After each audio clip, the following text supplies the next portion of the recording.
Assalamualaikum. This is Miss Riti and I'm here after a long period of time. So আজকে প্রায় অনেক দিন পর খুবই ইনফরমেটিভ অ্যান্ড খুবই ইম্পর্টেন্ট একটা টপিক নিয়ে হাজির হলাম।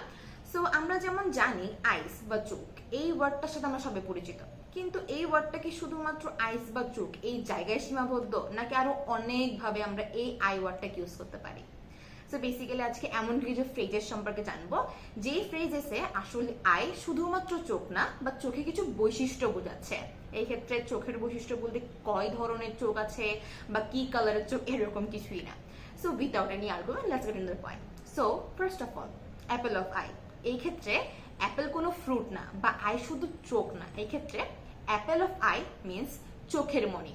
যেমন মাই daughter is the Apple of my I. আমার মেয়ে আমার চোখের মণি। এই ক্ষেত্রে আমরা মায়ের পর যে কোনো সাবজেক্ট ইউজ করতে পারি বা যে কোনো পার্সন ইউজ করতে পারি, যেমন my brother, my father, my mother, my sister, anything. My daughter is the apple of my eye. Then catch someone eye. এই ক্ষেত্রে কারো চোখ কেড়ে নেওয়া বোঝাচ্ছে না। ক্যাচ সামওয়ান আই মানে আমরা একটু বুঝতে পারছি, কারো মনোযোগ আকর্ষণ করা। এই ক্ষেত্রে আমরা বলতে পারি my chairperson catches employees eye. My chairperson catches employees eye. এই ক্ষেত্রে আমরা কিন্তু জিনিসটাকে কেড়ে নেওয়া বোঝাচ্ছি না। যেমন আমরা অনেক ক্ষেত্রে শুনে থাকি my mother trying to catches my eyes. এটা একদমই এরকম না। আসলে আমার মা আমাকে রাগ করে বা আমাকে বকা দিয়ে আমার চোখ কেড়ে নেওয়ার কথা বলছে না। এক্ষেত্রে আমার মা আমার চোখ কেড়ে না নিয়ে বরং আমার মনোযোগ আকর্ষণের কথাটাকে বোঝাচ্ছে। Then get a black eye. Get a black eye আমরা একটু বুঝতে পারছি, কুনজর ভাব আসছে, তাই না? কিন্তু গেট এ ব্ল্যাক আই এর পারফেক্ট মিনিং হচ্ছে পরাজয়ের শিকার। যেমন I guess we got a black eye to defeat or to trying to defeat the company. এই ক্ষেত্রে আমরা গেট এ ব্ল্যাক আই এই ওয়ার্ডটা ইউজ করে জিনিসটাকে আরো সুন্দরভাবে প্রেজেন্ট করলাম। এই ক্ষেত্রে আমরা চাইলেই বলতে পারতাম I guess we got defeat to trying to hack the company. এক্ষেত্রে আমরা আরো সুন্দরভাবে প্রেজেন্ট করার জন্য আমরা বলেছি গেট এ ব্ল্যাক আই। এক্ষেত্রে আমরা ডিফিটের জায়গায় gate a black I use করতে পারি, বা পরাজয়ের ক্ষেত্রে আমরা অন্যান্য আদার কোনো নর্মাল সেন্টেন্স বা নর্মাল ওয়ার্ড ইউজ না করে আমরা একটা ফ্রেজেস ইউজ করলাম। এই ক্ষেত্রে আরো সুন্দরভাবে জিনিসটাকে প্রেজেন্ট করা যায়। That give someone the I.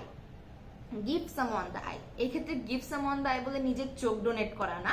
এই ক্ষেত্রে গিভ সামওয়ান দ্য আই বলে কাউকে নজরে রাখা।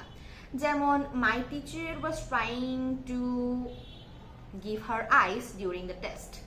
এই ক্ষেত্রে আমার টিচার আমাকে নজরে রাখার চেষ্টা করছিল টেস্ট চলাকালীন। এটা আমরা অনেকেই ফেস করি। Then in the public eye. In the public eye এক অন্যকে নজরে রাখা, এটা একটু বোঝা যাচ্ছে। যেমন Hollywood actors are all in the public eye. এটা কিন্তু খুবই কমন একটা জিনিস যে আমরা আসলে হলিউড অ্যাক্টরস বা বলিউড অ্যাক্টরসদেরকে স্টক করতে পছন্দ করি। এই ক্ষেত্রে স্টকের পরিবর্তে আমরা in the public I use করতে পারি। যেমন স্টক ওয়ার্ডটার সাথে অনেকে পরিচিত না হতে পারে, এবং in the public I use করে আমরা নিজেকে আরো ইনফরমেটিভ ভাবে প্রেজেন্ট করতে পারছি। দেন ক্রাইস ওয়ান আইস আউট। এই ওয়ার্ডটা একটু টাং টুইস্টারের মতো, ক্রাইস ওয়ান আইস আউট। এই ক্ষেত্রে এই ফ্রেজেসটা আমরা দুঃখজনক ঘটনার ক্ষেত্রে ব্যবহৃত করি। যেমন আমরা একটা সিম্পল সেন্টেন্স দিয়ে বুঝি ইট ওয়াজ এ ক্রাইস ওয়ান আইস আউট সিন। এই ক্ষেত্রে আমরা বলতে পারি যে আমি জিনিসটাকে দুঃখজনক ঘটনার ক্ষেত্রে ব্যবহৃত করছি এবং আমিও কনফিউজ এই ওয়ার্ডটা প্রোনাউন্স করতে। যেমন এটা একটা টাং টুইস্টারের মতো সাউন্ড করে। সো আমরা যদি আমাদের স্পিড আরো ইংলিশ বলে স্পিডটাকে আরো বাড়াতে চাই, আমরা এরকম কিছু টাং টুইস্টার ইউজ করতে পারি। So then feast one eyes on something. Feast one eyes on something.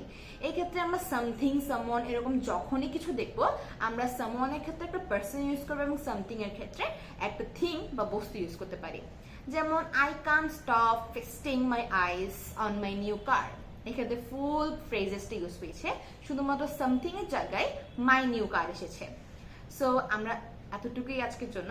So আজকে আমরা অনেক কিছুই শিখলাম অ্যান্ড আমরা আসলে বুঝতে পারছি আইস শুধুমাত্র চোখ না, বরং চোখে অনেক বৈশিষ্ট্য বোঝাতে পারে। এই ক্ষেত্রে যেমন চোখের মনি, কাউকে নজরে রাখা।